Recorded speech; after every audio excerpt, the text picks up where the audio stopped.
budget presentation is the best of our knowledge that Dr. Langford and I and several board members would work very hard to give the best outlook of what we're looking at, our projections for our expenditures and our revenues. I'll start off by saying that, of course, we all know that our district serves pre-K through 12th grade, and our average population has been 2,054. So we all know that over the past several years, our enrollment has been declining. We have got 5 schools since we combined the Vardaman campus and 1 career tech center. And I'll read our vision. It states that it is to provide appropriate public education to each eligible student residing throughout our district. And our mission is to provide educational opportunities for all students according to their capabilities. And our curriculum will be very diverse and challenging for our students to achieve at a local, state, and national standards. Because the district believes that all students can learn, that we commit to a comprehensive system of support to assure this outcome. And our mission statement will direct the educational goals of the district. Our policy, regulations, and procedures are consistent with our mission. We are one of the largest employers in Calhoun County. We have 403 employees. That includes everybody from our administration to our teachers, assistants, office personnel, cafeteria workers, bus drivers, and anyone else. We do have 52% of our certified staff have 10 or more years experience. We also have 26 nationally board teachers.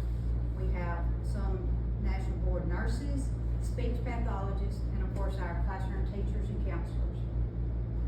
According to the MDE website, and this is located anywhere on that website, our school is a we were labeled a B school district for the 22-23 school year. Of course, our numbers have not been out yet.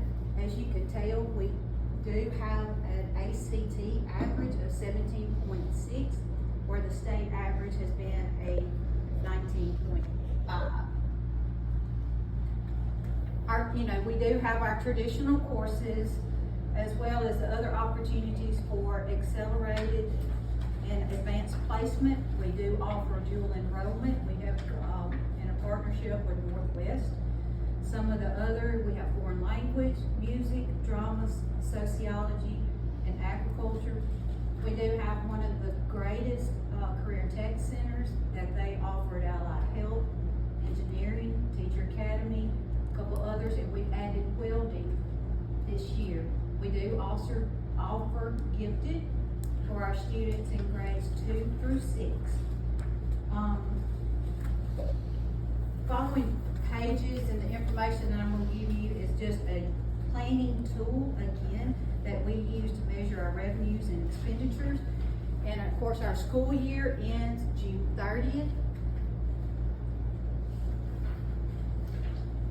The legal requirement based on Mississippi Code Section 37619, we are required to present a budget by August the 15th, and the board will approve the budget next Monday night, and I will get the certified copy to the leveling authorities by August the 15th. And according to the Mississippi Code Section 376121, that you will approve by October the 15th the FY24 amended budget. Once the board is approved, when the board approves the budget, of course, I'll send a copy to Mr. Joel and he'll publish it in the newspaper. This is an overview, but I do have some pie charts to give you some other visuals. We do anticipate revenue of $28,943,597, and our expenditures of $30,036,250. All this is commingled in approximately 150 funds throughout the district. We have some funds that are at the school, they're activity funds. We have child nutrition, Title I, IDEA, ESSER, and the remaining ESSER funds will, expire on November of this year. We do have a little bit of debt service in 16 section. And y'all, I apologize, cause I promise all of this was written right and spelled right. Go back here. Of our total, revenues, we're looking at $6,514,360 of our local sources, while $4,497,581 is the amount from ad valorem taxes. The activity funds, that is going to be money received regarding tuition, gate receipts, donation fees. Those are maintained at the school, and those are estimated to be $1,301,681. Our state sources that we are projected to receive are $17,573,13, which $15,490,792 is coming from the new state funding formula. That's the Mississippi State Student Funding Formula that was replaced from the MAEP. Federal sources are $4,734,685, and those come from child nutrition, Titles 1 through 6, special education, and again, the remaining of the ESSER funds. We will collect 16th section, around $121,540, and that's mainly from leases and hopefully some timber sales. We do have a new representative from the Mississippi State Forestry Commission, and he's supposed to be giving me that plan when he gets that together, and I'll present that to the board as soon as I get it.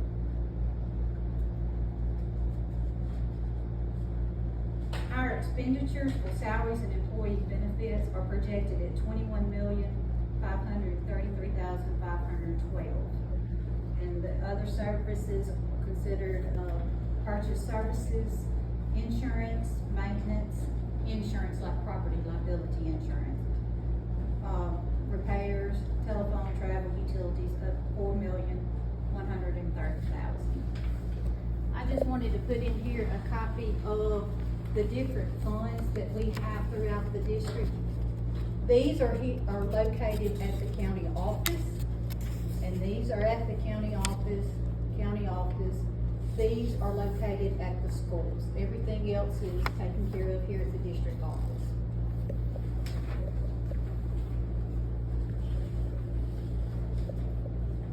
Told you that the new funding formula is called the Mississippi Student Funding Formula, which was a little bit better than what the MAEP was gonna give us, like $1 million. So that was good news from the legislators. Our retirement and group insurance. So right now, it costs the district $459 per person to cover health insurance. In January, we are expecting an increase of 6%. Which is $487 per person. Right now, we have 331 employees that take advantage of the health insurance. We are estimating that the district expense for the health insurance is $1,878,000. It costs the district $5,676 per person to cover their full health insurance.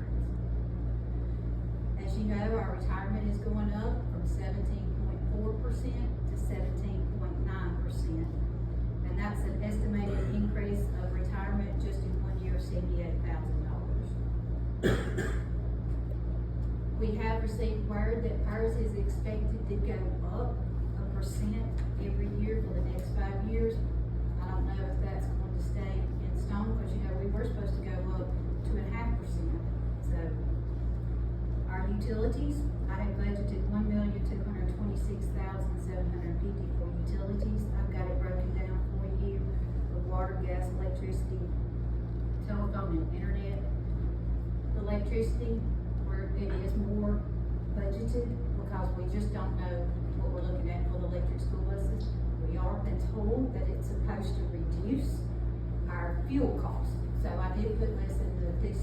Let me ask this, we want to have all the chargers and everything be installed in their drivers are trained, bus drivers are trained, we're ready to roll. And the off-peak charging, and we taking care of that. I'm told that the off-peak charging will be done at 8 p.m. Does that sound right? Is that right, Dawn? I think so. Like at 8 p.m. to midnight or something like that. That's where they're supposed to be doing the charge, and that's supposed to be the lowest cost for us to charge the buses. And that's automatic, really. It's supposed to be an automatic program. That's what I've been told.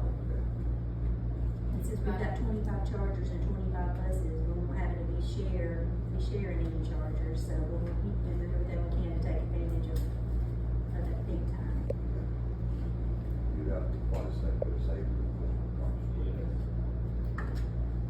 I have budgeted to purchase another diesel bus. Right now, as of today, there are 87 buses in our fleet. Of course, 25 of those buses were part of that EPA grant, and we've got to decommission 25 of the diesel buses, and that has to be done by October. And so those will be decommissioned. Now, these are like 10 to 20 years old that we are decommissioning. Education enhancement funds, these are generated from the 1 cent sales tax that went into effect back in 1992. We have obligated our EEF funds, which is $76,445, to be used to pay our 3 mil debt, and this will be paid off in 2032. If we remember, this is something that the district borrowed back in 2022, and we have done a lot of projects with that 3 mil proceeds. We're still working on a lot of different projects. Some of the projects that we're looking forward to is some new intercom system at a couple of the schools, sound and lights for Bruce High School and Calhoun City High School auditorium. The curtains have been ordered for the Bruce High School auditorium. We're looking at complete remodeling of student bathrooms at all schools. I believe we have a couple at Calhoun City, I call it the middle school. And we're finishing up a project right now at Bruce High School. And, yep, we're looking at doing some awnings for the modular buildings at Barterman. And hopefully we can look into the gyms, the high school gyms, looking at their bathroom situation. The full-time certified teachers receive what's called an EEF card. Comes from MDE, and in 2024, the teachers received a EEF card that totaled $672. For FY25, the amount will be $740. That money comes straight from the legislators. All goes well tomorrow, I'll pick up the EEF cards in Tupelo, and I will have to have those distributed before the teachers start school by August the 1st. We do stress to the teachers when we hand them out, spend ASAP. Now, the card is to help instruct the students that are in their classroom at that time.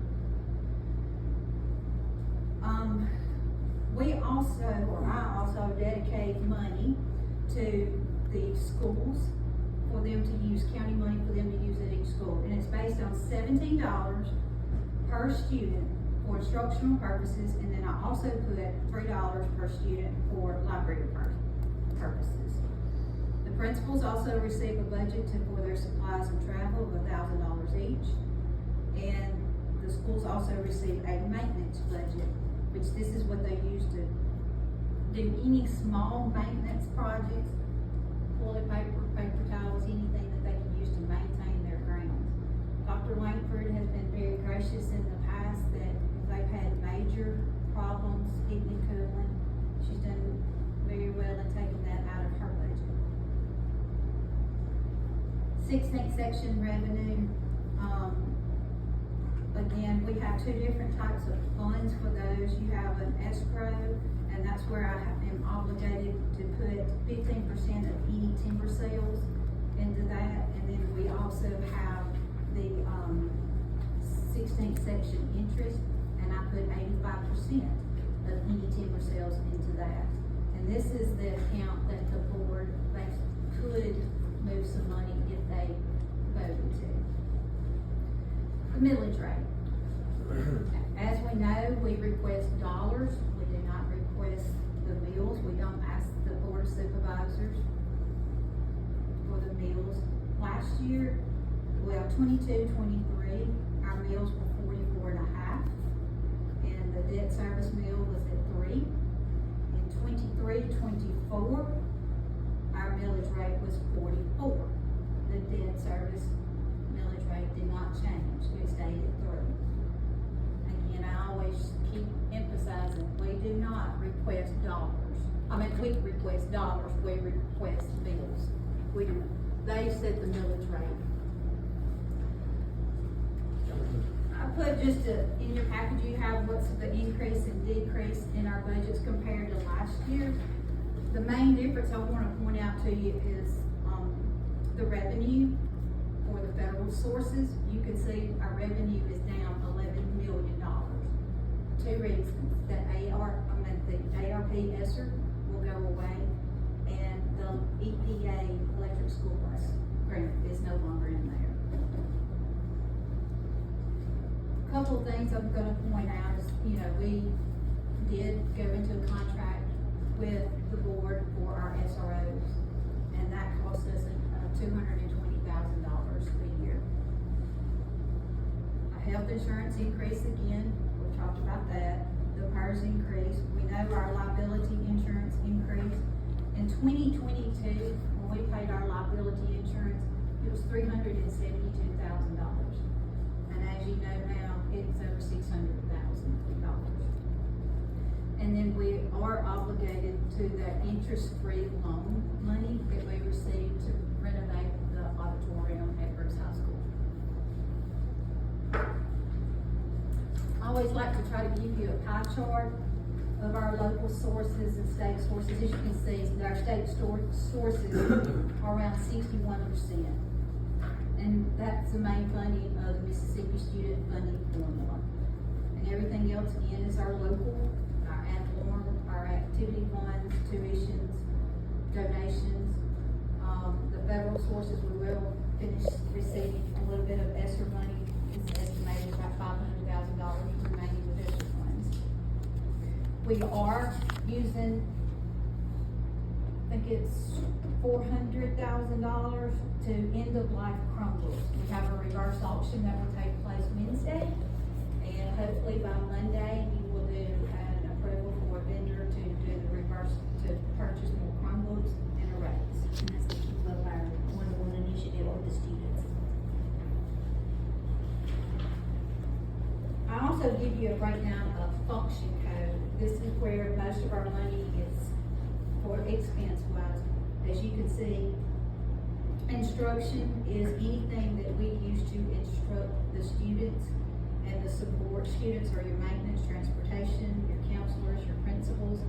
Your non-instructional are your food service, and of course the facility constructions are 3 meal and our debt service. Then I break it down a little bit further and let you know this is based on our object codes. Our object codes are our salaries and our benefits, which total about 72%, 73%.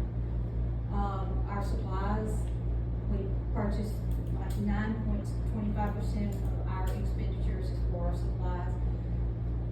And it is just a basic pie chart of where most of our expenditures are for salaries and benefits.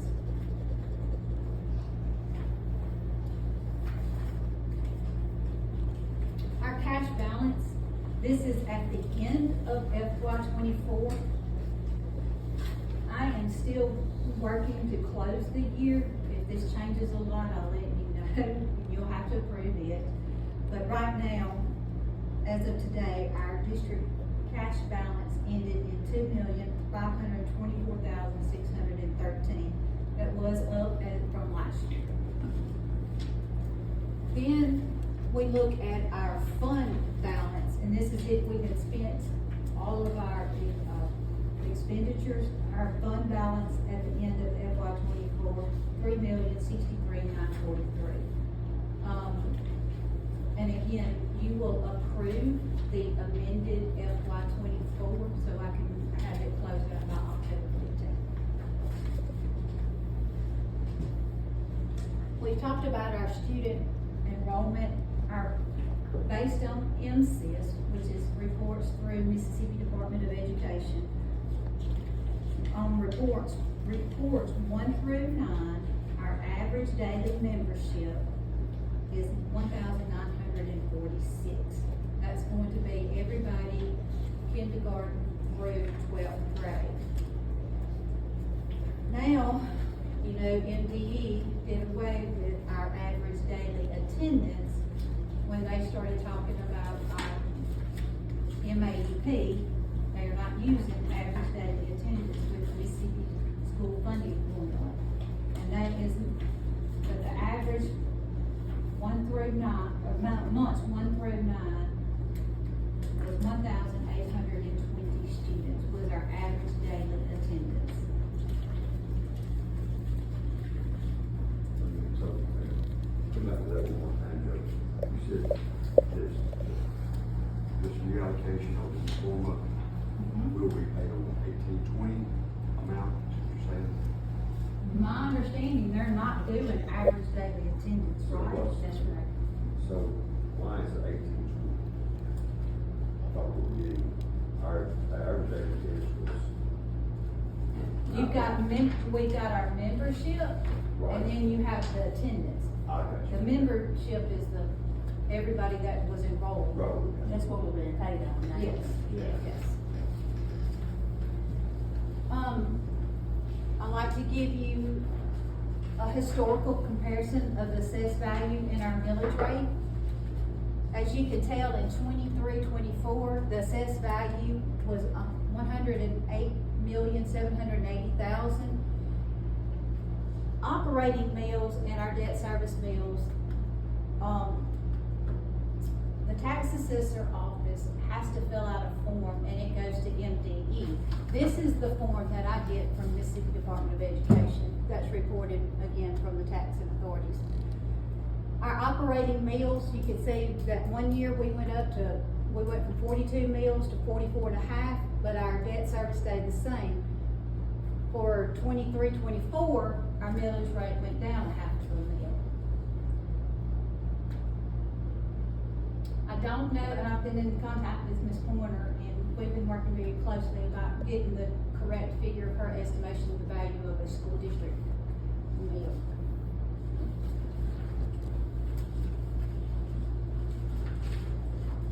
This works, the ad valorem request worksheet, you'll see it next week when you approve the budget.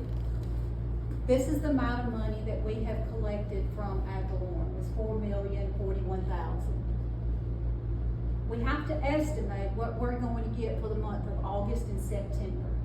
I go back for 3 years, and this is the average that we have received for those 2 months over the 3 years. The homestead is the exact dollar amount that we have received. I did not put a percent increase to ask from the Lebanon authorities. The new programs is based from MDE that sent us a spreadsheet. This is your local contribution you asked for your Lebanon authority. Last year it was $30,000. Last year it was $36,971. Based on new property is $5,000. So the amount of ad valorem request would be $4,681,000. When I talked to Ms. Pointer, she gave me an estimate of the value of the mill was $104,743. That was the last, $104,743.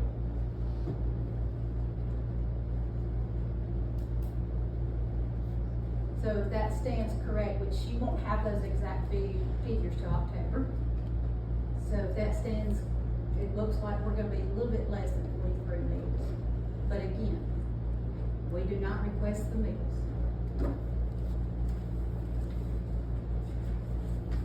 And then this is the $266,000 is the amount that's requested for the free meal or the debt service that we'll have.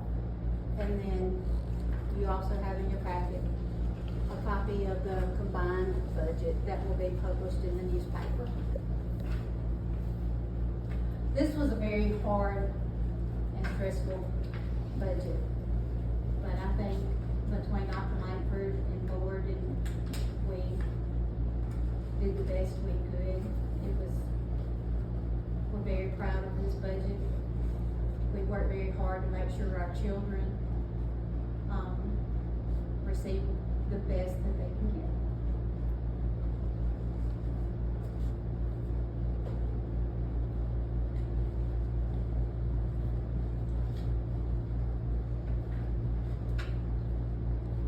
Questions? Comments? There's not a lot of wiggle room left in there. You know, we knew when Esther was going to go away,